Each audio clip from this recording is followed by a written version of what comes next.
Welcome to Adeliz, the Cinder Wind. As far as opening hand goes, yes, this is very nice. We're definitely going to keep on this one. We don't have a second blue source, but thankfully we do have Polluted Delta and Brainstorm, which is just, oh, love it. It's going to lead off with Polluted Delta, and I guess we could go for Soul Ring if we wanted to. There might be some sort of... Yeah, let's go and do this. Let's go and crack Polluted Delta. Let's go and grab Volcanic Island, and let's go and go for Soul Ring. And that way, if, typically we're not going to see a lot of hand disruption in 1-versus-1 commander, but if we're going to see it, it's definitely going to come from something like a Kess deck. So we'll at least go and get down Soul Ring. That way, if they do have some sort of turn 1 hand disruption, they can choose from this, because we definitely want Soul Ring in this particular matchup. All right, so we draw the Seismic Stomp. Do we want to go for Brainstorm right now? We can go for Augur of Bolas. Yeah, let's try that. Let's go for Augur of Bolas, because we don't have that second colored source. And if we grab some other sort of, grab some Mysium Skin and Frantic Search is wonderful. So let's go and grab Frantic Search. It's going to put those on the bottom in any order. It's going to make the lane drop for the turn, get down Desolate Lighthouse, and then we're going to go and pass the turn. Not going to swing in with Augur of Bolas. So let's go ahead and, actually, our opponent said something in the chat. It's not too bad. We can survive. We're playing Adeliz, the Cinder Wind, flying in haste. Whenever you cast an instant or sorcery spell, wizards you control get +1/+1 until end of turn. And then we draw into Wizard's Lightning. You know what? Let's go and go Volcanic Island, Desolate Lighthouse, and let's go ahead and tap down Soul Ring. Let's go for Frantic Surge. That way we can still at least untap Desolate Lighthouse and Volcanic Island. Okay, Warlord's Fury. That is one to hit some sort of blue source. Unfortunately, we will not. Let's go and discard 2 cards. Let's get rid of Warlord's Fury and Seismic Stomp, because I actually kind of like Binding of Thassa in this one. And we'll untap Desolate Lighthouse and then click OK. Let's go and go for Brainstorm. We're just looking for any land at this point right now. We've already dug. There we go. All right, so we'll put 2 cards back on top of our library. Let's go and put Brawl's Expertise on top. And then let's go ahead and put Binding of Thassa on top of our library too. That way we can draw into that. Let's go and get down Spire Bluff Canal. And then anything else that we need to go for. Can't unfortunately go for Electrolyte. So let's go and push in for 1. There we go. Can you imagine having just all the wizards on the battlefield during that? That would have been really nice. Frantic Search, Brainstorm, been an entire nice little board state. Now, one thing that we do need to watch out for is our opponent does have Bitter Blossom on the battlefield. That's going to be really hard for us to get any sort of solid damage in our opponent, especially with ending up with a bunch of tokens on the battlefield. So hopefully we can find some sort of way to deal with these fairy rogues. But yes, so we're playing Adeliz, already covered her. Cast instant or sorcery, wizard you control get +1/+1 until end of turn. And playing against Kess, Dissident Mage. Let's go and get down Mountain. So we're looking at 2 mana. Do we just want to try to slam down Adeliz? Let's go for Binding of Thassa. If they've got a counter spell, they've got it. Well, either way, we need to tap down double blue. I was going to try to represent counter magic, but that's fine.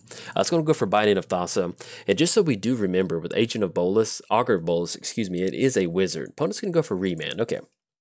So we are online for Wizard's Lightning if we need that for some reason. Let's go and push in with Augur of Bolas. Swing in for 1. It's going to put them down to 27, and we've got a 27-turn clock established with Augur of Bolas Voltron with no pieces. He's just by himself. He's got that little staff. We're playing against Kess, Dissident Mage. During each of your turns, you may cast an instant or sorcery spell from your graveyard. If a card cast this way, we put in your graveyard, exile it instead. Now let's see what we hit. Drawn to Brawl's Expertise. Let's go and get down Mana Confluence, and let's go and go for Binding of Thassa again. Let's see if we can't get this to stick. And that still gives us just enough mana to kind of rebound with Adeliz too. Okay, they're going to go for Cryptic Command, counter target spell, and then draw a card. So if we're losing Cryptic Command onto Binding of Thassa, we're okay with that. That's not, it'd have been nice to have that stick, but, get that card advantage would be really good. But getting down Adeliz is always really nice. We can also kind of start putting some pressure. Ooh, opponent's going to go for Daze. Okay, return to island you control, counter target spell unless they pay 1. So no, we're going to get hit with the Daze. It's going to send her back to the command zone. And then let's go and push in for 1. I told you we're going to get the Augur of Bolas commander damage going. All right, swing in for 1. That's going to put them down to 25. And then we'll go and pass the turn. Now, one of the fun things about this deck is that you know, our opponent's life total is really not that close, but this is a burn deck at heart. You know, we've got Electrolyze, Wizard Lightning, Lightning Bolt. We have a ton of options to really attack our opponent's life total. So if the Bitter Blossom kind of grinds out to where they get their life total down into the 10 range, it's not that crazy that we might be able to deal some pretty good damage to our opponent. All right, so they're going to go for Duress. Let's see what they end up taking out of this Duress. And they end up taking Brawl's Expertise. Now, we do have Electrolyze. We'll probably end up using Electrolyze on one of these, both of these Fairy Rogue tokens just to draw a card. That does put them at 5 cards in the hand with 3 mana up. So at this point right now, kind of like trying to stick in Electrolyze if we can't get something going with Adeliz. But we'll kind of see what we can get down going for next turn. And they're drawn to Murmuring Mystic. That is exactly what we needed. Do we want to try to bait out Adeliz with a counter spell? It's going to be 5 mana. 1, 2, 3, 4, 5. And then one more. Yeah, let's see if we can't draw out a counter spell, because we really want Murmuring Mystic to stick. In a matchup like this, you want to go for counter target spell. Okay, put it on top of its loner. Yeah, that's fine. And let's go ahead and have it go to the library instead of the graveyard. So counter target spell, if it's counter, put it on top of its owner's library instead of into that player's graveyard. Okay, so we're going to click OK on that. It's going to put Adeliz on top of our library. That's weird. And then we'll still go and swing it with Augur of Bolas and see if we can't get a Fairy Rogue token to block or not. So we're going to swing it for 1, put them down to 23. And then hopefully go for Adeliz for next turn. So with Adeliz on top of our library, that's going to give us a reduced cost, kind of cheat that commander tax, and it's also going to allow us to go for Murmuring Mystic. One of the main things that you want in a matchup like this, as you can tell, opponent has Bitter Blossom on the battlefield. They've got a ton of creatures, and that's really going to help them build up in a nice little army, and at the same time kind of sit back and control the game. So that's the same thing that Murmuring Mystic wants to do. We get this down, we're doing our normal thing of casting Lightning Bolts and Electrolyzes, and at the same time we're getting some 1/1 bird tokens, which kind of helps us close the game out. So that's kind of the second sub-theme in this deck besides Wizard Tribal. You know, we're going to get out something like Murmuring Mystic and then just go for some really nice bird tokens. And that's one of the fun things about Murmuring Mystic is it is a wizard too, so it's going to get some really nice extra bonus from Adeliz being on the battlefield. Now, our opponent will end up going for Duress off of Kess, which is unfortunate. They took our Wizard Lightning, but at least this turn they're tapped out and we're looking at Adeliz and Murmuring Mystic. So let's go and go for Adeliz. And let's go and go for Murmuring Mystic. Okay, at this point right now, we're going to stop the Augur of Bolas beat sticks. I know opponents, they had to get down Kess to stop it. They were really worried about losing. But at this point right now, we need to get some sort of answer for these Fairy Rogues. We do have Murmuring Mystic that will allow us to hopefully kind of trade with some of these Rogues, but you may notice we've got one card in our hand. Our opponent has Kess with an entire board, graveyard full of spells that they can really get going. So, but the good thing about Kess is that during each of their turns, they can cast an instant or sorcery from their graveyard. So thankfully, it's not just all the time, just your graveyard is online for basically a Snapcaster Mage. So now if they want to, they can go for Cryptic Command. I was about to say they can go for Cryptic Command, but thankfully they bounce Adeliz back to our hand, which is, we're okay with that, really. We want Murmuring Mystic to stick on the battlefield because that's going to allow us to get some pretty good tokens going. We draw into Lava Runner. We definitely have more than enough instant or sorceries for Lava Runner. So let's go and get down Lava Runner. This is going to be 1 red mana. Let's go and go for Adeliz. That's going to be blue-red.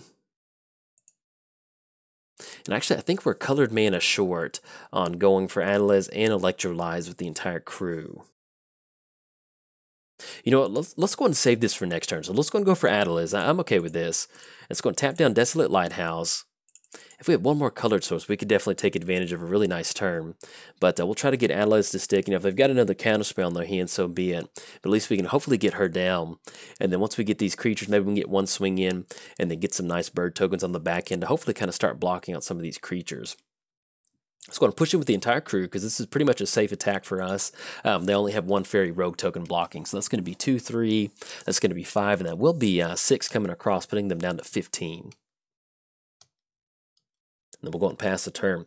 Now, as far as next turn goes, so if we do end up going for Electrolyze, we're looking at 2 damage up top to our opponent. That's going to put them down to 13, and that's going to be an extra 4 in a bonus. So that's going to put them down to 9, and then we're looking at 8, 6, 5, and we're looking at about 3. So we might be able to, depending on what we draw into, especially, you know, with our draw step and Electrolyze, we might be able to get something done next turn and close it out. The only downside is that they will have at least one Bitter Blossom token still available that can't swing in. So depending on how aggressive they are with their tokens, we might be able to close it out next turn. Just kind of depends on how they decide to swing in. All right, swinging with the whole crew, I like it. It's going to put us all the way down to 6 and be 6 total commander damage. Now, the good thing about Kess is it definitely turns your graveyard online, but at this point right now, we're just looking at Frantic Surge, Thought Scour, Remand Daze. These are all spells that are really nice, but they don't really help our opponent if we're not really casting any spells. So hopefully we can, they don't find something too good off of Frantic Surge. That's what makes his Adeliz deck so fun. You know, if you haven't built kind of a blue-red prowess deck, you know, there's different things that this deck can do. You know, it kind of turns into an aggressive deck sometimes. It's definitely more kind of suited towards 1 versus 1 commander. I'm not sure how good it would be in a multiplayer setting. You know, you have a bunch of little creatures, a bunch of little wizards. It's a little hard to kind of get that going sometimes, but it's a lot of fun to play. And opponent's going to get down Spell Sky, which is not going to be too much fun for us because with Electrolyze, we can target Spellskite if we want to, and that'll make it to where they can't target that last Fairy Rogue token. But unfortunately, with a 3-1 and a 0-4 on the battlefield, it's going to make our life a little bit difficult as far as closing this one out. So they do get down True Name Nemesis, anything controlled by that player. So basically, it's going to be a free them swinging in for 3. And we draw into Steam Vents. You know what? Let's go and go for Electrolyze. And they do have the blue mana to pay for Spellskite too if they wanted to go for that. Yeah, let's go and go for Electrolyze. Let's go and target Fairy Rogue. Yeah, because we need to close this out. So let's target Fairy Rogue and let's go and target Spellskite because they're not going to be able to redirect that other one. And then we'll decide if we need to shock something. And we're probably going to lose next turn anyway, unless we just draw into something really good. So at this point right now, we're just trying to play to our outs at this point right now to see what we draw into off of this Electrolyze, especially if we didn't hit anything off the draw step with Steam Vents. Okay, we draw into Sword of Feast and Famine. That's going to allow us to untap. They have to discard a card. We shock in Steam Vents. It's going to put us down to 4. Let's go and go for Sword of Feast and Famine. Let's go and get Sword of Feast and Famine onto from black and green. Unfortunately, they have no black creatures out there, so we're going to go and put it onto Adeliz since it does have flying.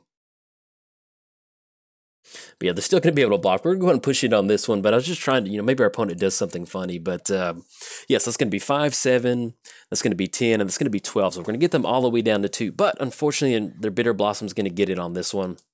Especially if they block our True Name Nemesis and the Spellskite over there. So we're going to be able to get him for 5 and 2, which is going to put them down to 7, make them discard a card. But that's going to be it. We do have the Desolate Lighthouse, though, so we can go for that activation. But yeah, if we have to draw a card, then we have to discard it. So that's not going to do us anything, do us any good. In fact, we'll just go and scoop it up. That way our opponent doesn't have to swing across a bunch of very rogues. So good game to our opponent. That was definitely a close one. And it's always one of those matchups to where that early hand destruction that I talked about, our opponent going for, let's get it pulled up, going for Duress, being able to kind of pick out some of these really good spells from our hand, Brawl's Expertise, that was going to be a really good tempo play for us to kind of bounce back some of these tokens. So you can definitely see that we're both kind of playing the same style of deck of sitting back and controlling and building up a nice board state. But unfortunately, the black part of Grixis was definitely able to kind of attack our hand and get rid of some of our creatures on the battlefield. And the Murmuring Mystic was just a little bit too late for us to get a ton of value from that. We did burn a lot of these spells. You know, a lot of these spells at the beginning of the game are great, especially if you get in a couple 1-drops and 2-drops. But when you're having to use these to dig instead of pumping your board, that typically doesn't bode too well for you. But that's going to be it for the video. And if you enjoyed the video, like and subscribe. Thanks. Bye.